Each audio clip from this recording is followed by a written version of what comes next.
Hi everyone, here we've got Samsung Galaxy A32 and let me share with you how to turn on or off the grid lines on this device. So firstly, let's enter the camera app, make sure that you're on a photo mode, and then we can enter the settings which are in the left upper corner.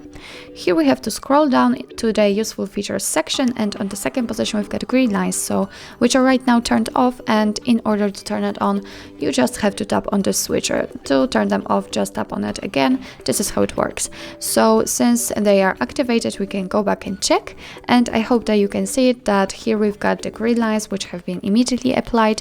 So from now on you will be able to use them in order to take some harmonious photos or apply the rule of thirds.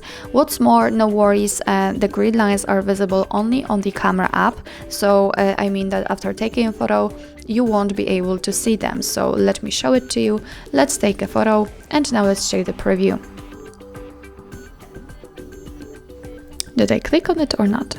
Or probably not. And as you can see, this is the photo we just took, and you cannot see any grid lines, any helper lines, so it means that it is visible only on the camera app. So well, actually that's all. This is how to enable how to turn on or off the grid lines in your Samsung Galaxy A32. Thank you so much for watching. I hope that this video was helpful, and if it was, please hit the subscribe button and leave the thumbs up.